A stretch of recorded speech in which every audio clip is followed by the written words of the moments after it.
আসসালামু আলাইকুম রহমতুল্লাহি ওবরকাতুহু। সম্মানিত দর্শক, অতি সম্প্রতি শেখ হাসিনার একটি অডিও ক্লিপ রীতিমতো ভাইরাল হয়ে পড়েছে।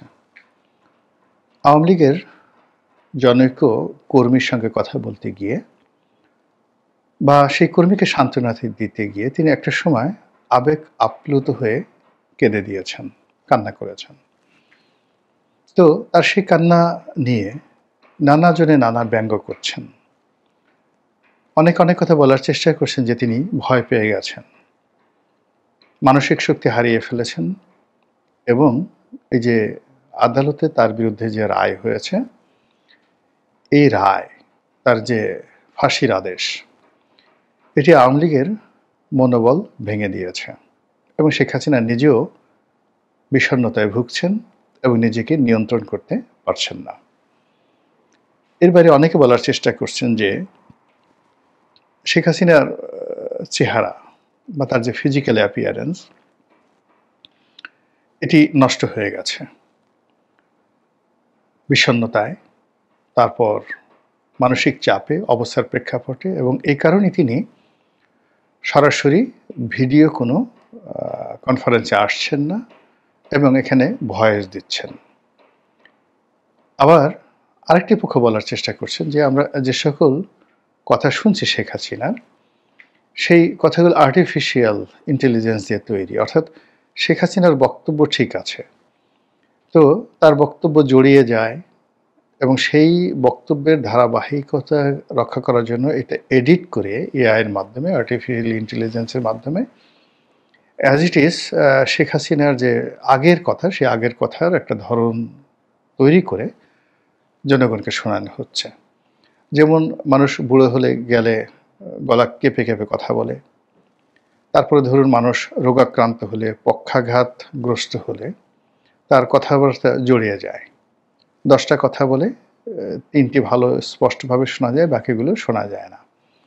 তো এরকম যে পরিবেশ বা পরিস্থিতি, সেই পরিবেশ বা পরিস্থিতির মধ্যে শেখ হাসিনা কিছু কথাবার্তা বলছেন, পরবর্তীতে সেইগুলো এডিট করে তারপর শেষে জনগণের নিকট সেটা প্রচার করা হচ্ছে এবং তিনি সরাসরি তার যে দলীয় যে প্রোগ্রামগুলো হচ্ছে, সেই প্রোগ্রামগুলোতে একইভাবে ফিল্টারিং করে, এডিট করে এগুলো পরবর্তীতে ছাড়া হচ্ছে, এভাবে বলা হচ্ছে কর্তৃপক্ষ যারা আছে।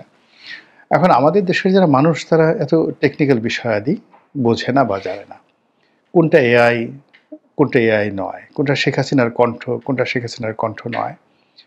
তারা সহজ সরল বাংলায়, বাংলাদেশে যে আওয়ামী লীগের বিপুল সংখ্যক নেতাকর্মী রয়েছেন, যেভাবেই আপনি ধরুন না কেন, অলমোস্ট 7 কোটি মানুষ সংখ্যার দিক থেকে আওয়ামী লীগের সঙ্গে জড়িত। এর মধ্যে যদি একেবারে বৃদ্ধ, শিশু, তারপরে সাধারণ গৃহবধূ নারী বাদ দেন, অ্যাক্টিভলি আওয়ামী লীগ করেন, জয় বাংলা স্লোগান দেন এবং রাস্তায় নামার সামর্থ্য রাখেন, এদের সংখ্যা 2.5 থেকে 3 কোটি। চারটিখানি কথা নয়, অনেক বড় বড় দেশের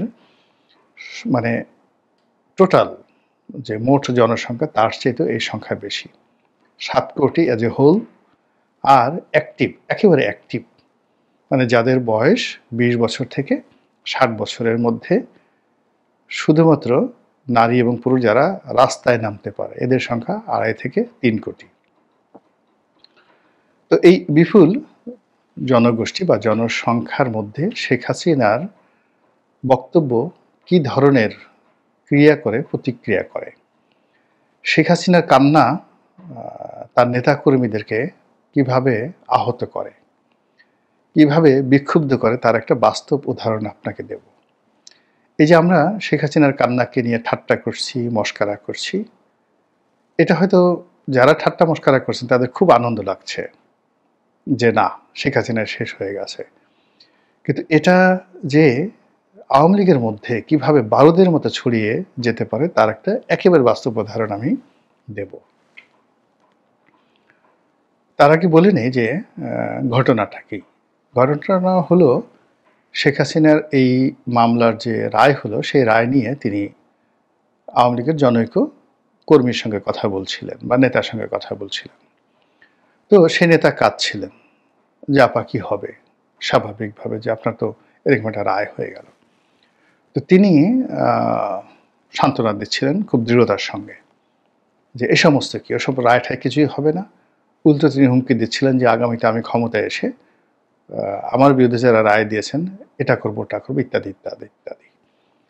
তো শেখ হাসিনা যখন এই কথা বলছিলেন তখন যে কোনো কারণেই হোক সেই কর্মী তিনি খুব আবেগ আপ্লুত হয়ে যাচ্ছিলেন এবং তিনি কেঁদে দিচ্ছিলেন।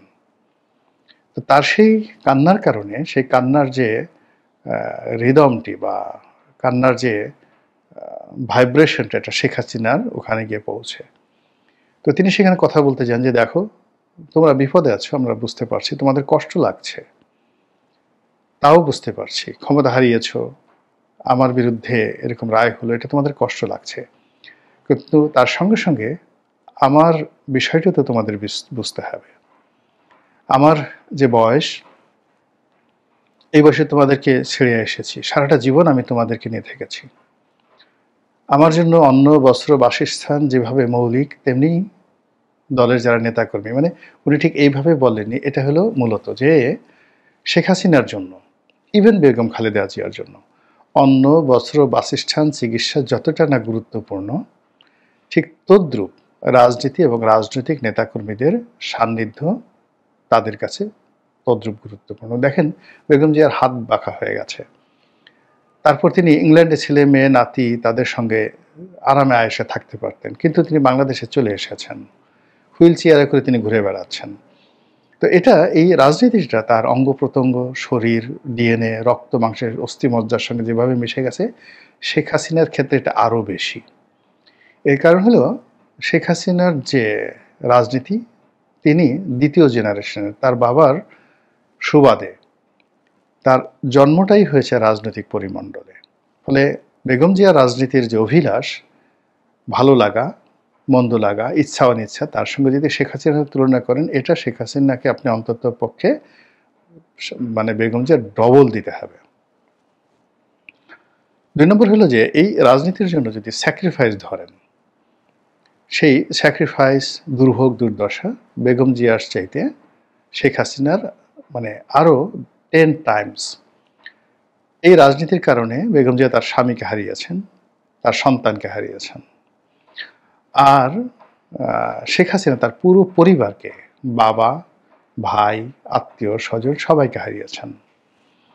তো ওই কথা বলতে গিয়ে তিনি আবেগ আপ্লুত হয়ে গেছেন যে দেখো আমি তো এই রাজনীতির জন্য সব হারিয়েছি, বাড়ি ঘর, জায়গা জমি সব কিছু তছনছ হয়ে গেছে।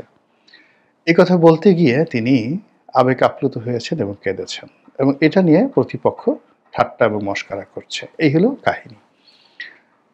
এখন এই যে শেখ হাসিনার কান্না, সেই কান্না আওয়ামী লীগের 7 কোটি মানুষ আর ওই যে সক্ষম 2 থেকে 2.5 কোটি বা 2.5 থেকে 3 কোটি মানুষের মধ্যে কি ধরনের প্রতিক্রিয়া তৈরি করতে পারে, বারুদ তৈরি করতে পারে, মানুষকে যুদ্ধংদেহী করে ফেলতে পারে, সারা বাংলাদেশে আওয়ামী লীগের লোকজনের মধ্যে রীতিমতো যাকে বলে আগুন ধরিয়ে দিতে পারে, তার একটা বাস্তব উদাহরণ দেই। আমি যখন মনোনয়ন পেলাম 2008 সনে, আওয়ামী লীগ অত্যন্ত শক্তিশালী, জনপ্রিয় এবং একটা সময় শেখ হাসিনার খুবই ঘনিষ্ঠ জনাব আখম জাহাঙ্গীর হোসেন, তাকে বাদ দিয়ে আমাকে মনোনয়ন দেওয়া হলো। আমার নির্বাচনী এলাকা ছিল মূলত ফরিদপুরের সদরপুর এবং চরভদ্রসন। তো ফরিদপুর এবং চরভদ্রসন এই আসনটি 11-11 সময় বড় হয়ে যায়, এর সঙ্গে যুক্ত হয় ভাঙ্গা। তো সেখানে কাজী জাফরুল্লাহ সাহেব প্রার্থী ছিলেন ভাঙ্গাতে, আমার চেয়ে শক্তিশালী প্রার্থী, আমার আত্মীয়। আমার কাছে মনে হলো যে এই সময়টিতে আসলে আমার রাজনীতি হবে না, আমাকে অপেক্ষা করতে হবে। এর কারণ হলো জাফর ভাই যতদিন আছেন আমার উচিত না তাকে ডিস্টার্ব করা। এই জন্য আমি আসলে সেই 1-11 পরে ঘরে বসে রইলাম। পটুয়াখালী গলাচিপা 10 মিনিটে আমি আসলে কোনো কাজ করিনি, এবং আমি যেই সময়টাতে ইলেকশন করতে যাই তখন গলাচিপা 10 মিনিটে 18টা ইউনিয়ন, একটা পৌরসভা। আমি 3 থেকে 4টি ইউনিয়নের নাম জানতাম, আর গলাচিপা উপজেলা জেলা আওয়ামী লীগের সভাপতিকে চিনতাম, সেক্রেটারির নাম জানতাম, কিন্তু তার সঙ্গে আমার কখনো দেখা হয়নি। আমি যখন নমিনেশন নিয়ে যাই। আর দশমিনা উপজেলার যে সেক্রেটারি আজিজ মিয়া ছিলেন, তার সঙ্গে আমার পরিচয় হয়েছিল, কিন্তু হাবিব ঢালী সাহেব যিনি সভাপতি ছিলেন তার নামও জানতাম না আর তাকে চিনিনি। তো বুঝুন সেই অবস্থায় শেখ হাসিনা আমাকে মনোনয়ন দিয়ে পাঠালেন। তো আমি সেখানে যেতে চাইনি কয়েকটি কারণে, যে জাহাঙ্গীর সাহেব সরাসরি আমার নেতা ছিলেন। আওয়ামী লীগের জন্য তার যে স্যাক্রিফাইস এটা আমি জানতাম। তার জীবন যৌবন রাজনীতির জন্য শেষ করে তিনি দিয়েছেন। তো আমি চাইনি যে তার জীবদ্দশায় অন্য কোনো প্রার্থী হোক বা আমার দ্বারা তিনি ক্ষতিগ্রস্ত হন। এই হলো একটা কারণ। দ্বিতীয় কারণ হলো, ওখানে বিএনপির যিনি ইলেকশন করতেন তিনি আমার মামার শ্বশুর জনাব শাহজাহান খান। তো আমি যদি আওয়ামী লীগের প্রার্থী হই তাহলে জাহাঙ্গীর আমার নেতা, সরাসরি তার সঙ্গে আমার বিরোধ তৈরি হবে। আর দ্বিতীয়ত আমার যে মামার শ্বশুর তার সঙ্গে আমার প্রতিদ্বন্দ্বিতা করতে হবে। তো আমি সারা জীবন আসলে শান্তিপূর্ণ জীবনযাপন কাটাতে চেয়েছি। এই যে যেমন ধরুন গত একটা বছর ধরে আমার এই সময়টাতে সবচেয়ে সুবিধাভোগী হওয়া উচিত ছিল। মানে 2014 থেকে আমি যেভাবে লড়াই সংগ্রাম করছি, বিএনপির এই সুসময় আমার সবচেয়ে যাকে বলে সুবিধাভোগী কাছের হওয়া উচিত ছিল, এবং কোনো রিজন ছিল না কাছে না যাওয়ার। এর কারণ হলো আসলে এই পরিবর্তিত পরিস্থিতি আমার শরীর ছেড়ে দিয়েছে। আমার কাছে মনে হয়েছে যে আলহামদুলিল্লাহ, আল্লাহ তো আমাকে এমনি পরিচিতি দিয়েছে, দুটো ডাল ভাত খাওয়ার মতো সঙ্গতি দিয়েছে। মন্ত্রী হয়ে এমপি হয়ে এমন কিছু মানে আমার পাওয়ার নেই, চাওয়ারও নেই। একবার তো হয়েছি, আলহামদুলিল্লাহ। তো যারা নতুন আছে করুক না, তারা কি দরকার, আমি আমার মতো কাজ নিয়ে থাকি। ফলে দেখুন গত এক বছর ধরে আমি কিন্তু এভাবেই আছি। তো ওইরকম ঘরে বসে রইলাম, ফরিদপুর থেকে এসে ঘরে বসে রইলাম যে আমার আর দরকার নেই, ঝামেলা জড়াবো না। ফরিদপুরে জাফর ভাই আছে, আর ওখানে জাহাঙ্গীর শাহজাহান খান আছে। ফলে আই হ্যাভ টু ওয়েট। ঘরে বসে আছি। এর মধ্যে 111 হলো, এবং জাহাঙ্গীর হোসেন সাহেব থেকে শুরু করে অন্যান্য যারা আছেন তারা সংস্কারবাদী গ্রুপে চলে গেলেন। নেত্রী ভীষণভাবে খেপে গেলেন। তো খেপে যাওয়ার পর তিনি বিকল্প প্রার্থী খুঁজছিলেন জাহাঙ্গীরকে একটা শিক্ষা দেওয়ার জন্য, এবং সামহাও তিনি আমাকে পিক আপ করলেন। তো আমাকে যখন পিক আপ করলেন আমি খুব আশ্চর্য হলাম। যেদিন আমাকে মনোনয়ন দিলেন, তো সেই দিন তিনি বললেন যে আমি তোমার বায়োডাটা দেখেছি, ইউ আর এ চ্যালেঞ্জিং বয়, যাও তোমাকে একটা চ্যালেঞ্জ দিলাম, ইলেকশন করো। কিন্তু সমস্যাটা হলো যে জনাব জাহাঙ্গীর তার 40 বছরের রাজনৈতিক ক্যারিয়ারে গলাচিপা দশমিনাতে এমনভাবে তিনি সাজিয়েছিলেন, ওখানে শেখ হাসিনার চাইতেও মনে হতো যে তার ক্ষমতা বেশি, এবং ওখানে আওয়ামী লীগ নাই, কিছু নাই, সবই জাহাঙ্গীরের লীগ। ফলে আমি একটা নমিনেশনে গেলাম, দাঁড়ালাম।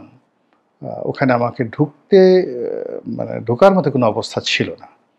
মানে in terms of political power, popularity সব মিলিয়ে, মানে জাহাঙ্গীরের বিকল্প, মানে আমি একটা তেজপাতা নিয়ে সেখানে গেছি, এরকম একটা অবস্থা তৈরি হলো। 2 নম্বর হলো যে আমার মামা শ্বশুর তিনি ধনাঢ্য ব্যক্তি। ওই পটুয়াখালী জেলার সবচেয়ে ক্ষমতাধর 2-3 জন যারা লোকজন রয়েছেন, যারা গত 50 বছর ধরে পটুয়াখালী জেলার রাজনীতি, অর্থনীতি, ব্যবসা বাণিজ্য সবকিছু নিয়ন্ত্রণ করেন। 3 জন ব্যক্তি, পিনু, কুট্টি, শাহজাহান খান। যে দলে ক্ষমতা আসুক, তো তাদের মধ্যে শাহজাহান খান এই ত্রয়ীর মধ্যে একজন।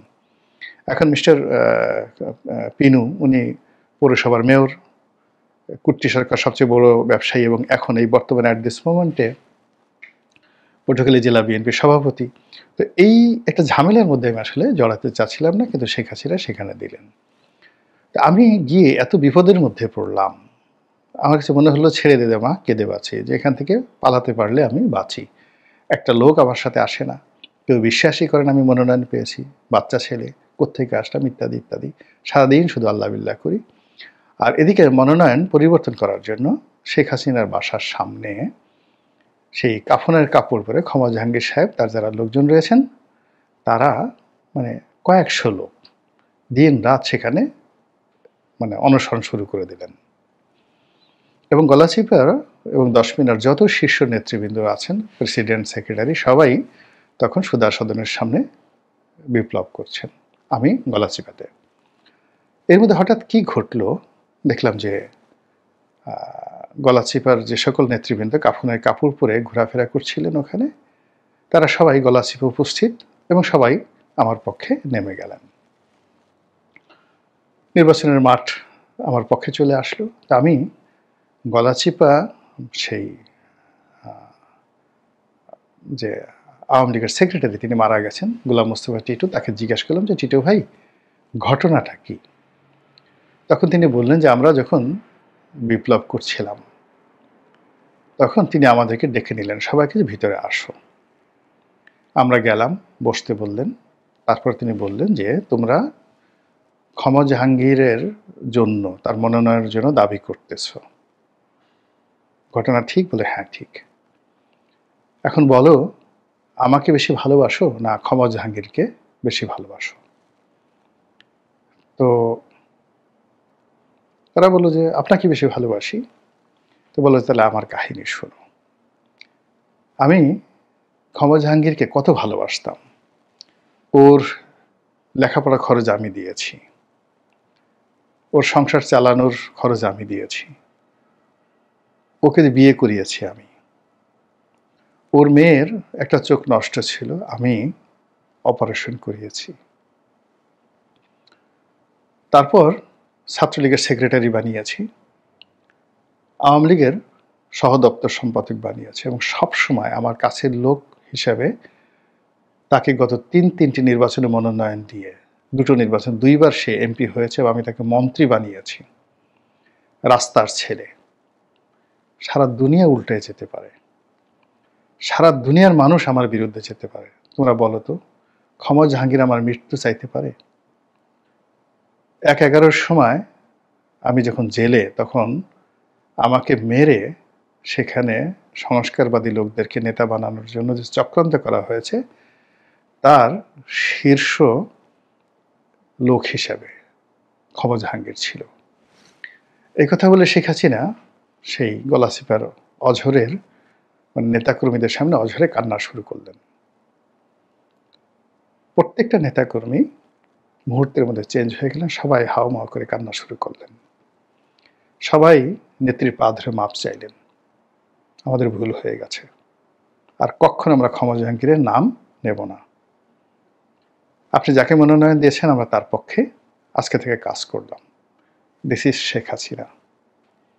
এই হলো তার নেতাকর্মীদের কাছে তার কান্নার, তার চোখের পানির মূল্য। তো কাজেই প্রবাসে থেকে মানুষের যে মানুষের জন্য কি না করে, পিতার জন্য পুত্র জীবন দিয়ে দেয়, পুত্রের জন্য পিতা জীবন দিয়ে দেয়, কিন্তু রাজনীতির যে বন্ধন, সেই বন্ধনে নেতার জন্য, নেত্রীর জন্য অকাতরে জীবন দিয়ে দেয়। 21 আগস্টের গ্রেনেড হামলা যখন হলো, আমি সেই গ্রেনেড হামলার একদম বাস্তব সাক্ষী। শত শত মানুষ মানব ঢাল তৈরি করে শেখ হাসিনাকে সেদিন রক্ষা করেছে, তাদের সারা শরীর সেই গ্রেনেডের যে স্প্রিন্টার তছনছ হয়ে গেছে। তার মধ্যে ঢাকার মেয়র ছিলেন মোহাম্মদ হানিফ, তিনি সেই মানববন্ধন তৈরি করেছিলেন, মানব ঢাল তৈরি করেছিলেন, এবং তিনি সেই গ্রেনেড হামলার সেই বিষাক্ত আরজেস গ্রেনেডের যে স্প্রিন্টারে তিনি মারা গেছেন। শেখ হাসিনার বডিগার্ড, আমাদের গলাচিপার, বাড়ির নাম ছিল মামুন, আলিপুরা বাড়ি, তিনিও মারা গেছেন এই তাকে রক্ষা করতে গিয়ে। তো নেতার প্রতি, নেত্রীর প্রতি কর্মীদের যে ভালোবাসা, শ্রদ্ধা, এটার জন্য অকাতরে যেভাবে নেতা নেত্রী প্রাণ দিতে পারে, অনেক সময় পিতার জন্য পুত্র দেয় না, পুত্রের জন্য পিতাও দেয় না, এই রাজনৈতিক বন্ধন।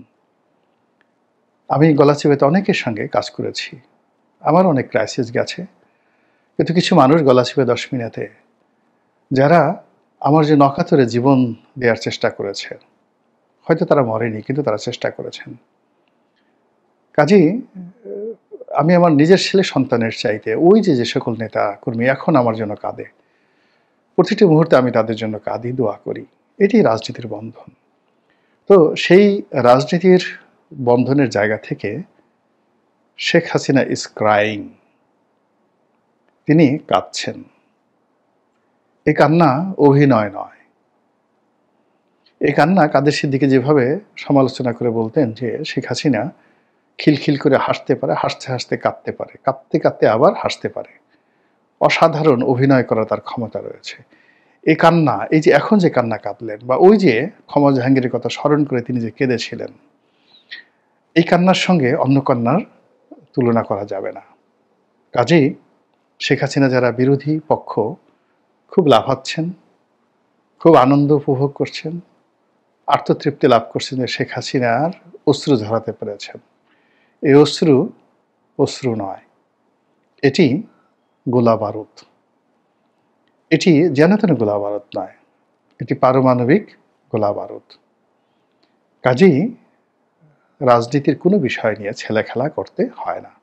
মুহূর্তের মধ্যে এটা এত দ্রুত, 1 মিনিটও সময় লাগে না যে কোনো রাজনীতির যে পরিবেশ পরিস্থিতি 180 ডিগ্রি উল্টে যেতে। মহান আল্লাহ আমাদের সবাইকে হেদায়েত দান করুন এবং হেফাজত করুন। আসসালামু আলাইকুম ওয়া রাহমাতুল্লাহি ওয়া বারাকাতুহু।